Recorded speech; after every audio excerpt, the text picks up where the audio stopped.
Hello guys, कैसे आप सभी लोग? आशा करता हूँ आप अच्छे होंगे, घर पर होंगे और बहुत ज़्यादा मज़े कर रहे होंगे। आज आया था सास्के रेसिडेंट का चैप्टर नंबर 6.2। शायद से कल आया था, लेकिन मैंने आज ही पढ़ा। उसने सबकी फाड़ दी। मतलब उसमें जो रिवीलमेंट हुई, अगर आपने पढ़ा है तो आपको पता होगा, विल ब्लो योर माइंड। मतलब जो चीज़ हमको पता चली है वो बहुत ही ज़्यादा बढ़िया है। इसके लिए वीडियो का एंड तक जरूर देखना, मैं बताऊंगा। उससे पहले मैं आपको पिछले चैप्टर के बारे में बता देता हूँ। तो उसमें हमें दिखता है सास्के, अब जानज़ूरो जो होता है उसके बेसमेंट में, उसने देखा सास्के ने कि उधर रॉक्स और चिकन्स बहुत सारे हैं। तभी वो सुनता है कि जानज़ूरो आ रहा है, इसलिए उधर से जल्दी जल्दी निकल जाता है अपने शैडो क्लोन जुत्सु को रिलीज करके। उसके बाद वो सोचता रहता है कि ये हुआ क्या मेरे साथ। तभी हमें दिखती है साकुरा, जो कि कैफेटेरिया में आ रही होती है जब सास्के ये सब अपना काम कर रहा होता है। मुझे पता नहीं उसने सास्के के साथ शादी क्यों की। मैं बताऊँ सास्के ने उसके साथ शादी की। एनीवेज, तो उसको एक बूढ़ी औरत मिलती है। वो कहती है कि तुम मैरिड हो नहीं। तो फिर उनकी ये सारी बात चलती रहती है। वो पूछती है कि हमारा हस्बैंड सास्के नहीं, क्योंकि साकुरा उसकी बहुत सारी तारीफ कर रही होती है अपने हस्बैंड्स की। हस्बैंड्स, उसको एक मिल गया वो भी बहुत है, हस्बैंड की। और तभी उसको पता चल जाता है कि हाँ सास की होगा इसका, क्योंकि सारी अच्छी क्वालिटीज तो अपने सास के में ही हो सकती है।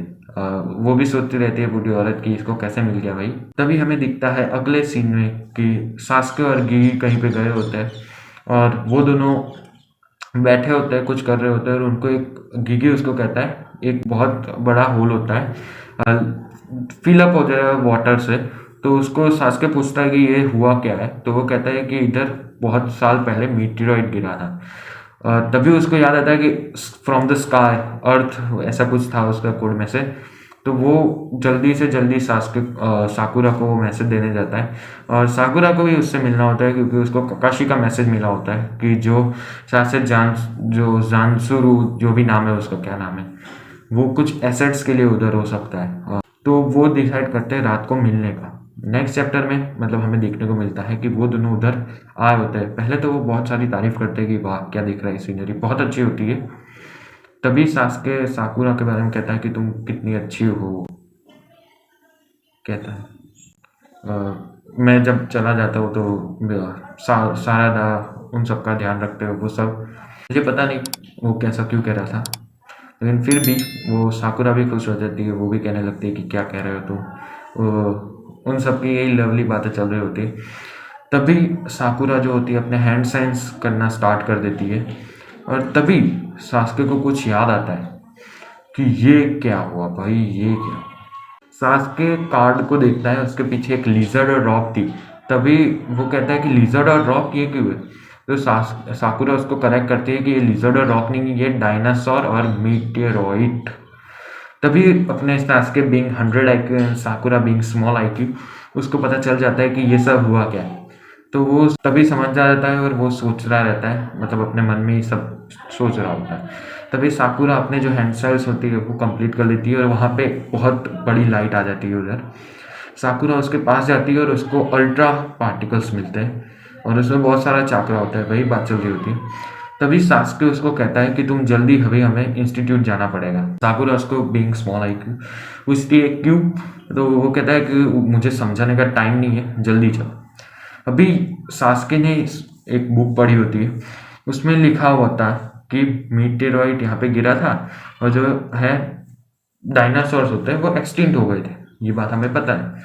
उसके बाद साकुरा जब उसको कहती है तब उसको लाइट जलती है कि उसने जो बुक पढ़ी थी उसमें लिखा था कि इंस्टीट्यूट के आसपास में आपको फॉसिल्स मिल सकते हैं डायनासोर के।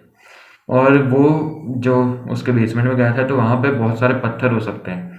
और अगर आप सोचो तो क्रिमिनल्स जो होते हैं उधर जिनको बुलाया उनसे खुदाई की जाती है, वो भी फॉसिल्स की हो सकती है। तभी तो उसके बेसमेंट में इतने सारे पत्थर पड़े थे जो कि क्या हो सकते हैं, फॉसिल्स हो सकते हैं। तभी अपने सास के बीइंग 200 IQ उसको पता चलता है कि ये हो सकता है कि जो जानजुरो बंदा होता है वो ईडो टेन से जुत्सु यूज करके डायनासोर्स को वापस बुलाना चाहता है। अभी आप सोचोगे इसमें क्या बड़ी बात है, लेकिन इसमें सबसे बड़ी बात है ईडो टेंसे नो जुत्सु। आपको पता ही होगा कि ओरोचिमारू ने जब वो यूज किया था तब क्या बवाल हुआ था। 4 होकागे रीएनिमेट हो गए थे, पूरी निंजा वॉर में वो सब थे। तो ये डिस्कवरी कि वो ज़ांसुरू भी यूज़ कर सकता है ईडो टेंसेई नो जुत्सु, बहुत मतलब बहुत बड़ी बात है। और इसके बाद हो जाता है चैप्टर एंड, और हमें अभी जो कुछ भी होगा वो नेक्स्ट एपिसोड में चैप्टर्स में ख़त्म पड़ेगा, नेक्स्ट चैप्टर में हमको पता चलेगा। तो मैं तब भी वीडियो बनाऊंगा क्योंकि डिस्कवरी बहुत बड़ी है, तो इसलिए सब्सक्राइब ज़रूर कर देना। तो वीडियो पसंद आए तो लाइक कर देना, and thank you so much for watching, bye bye.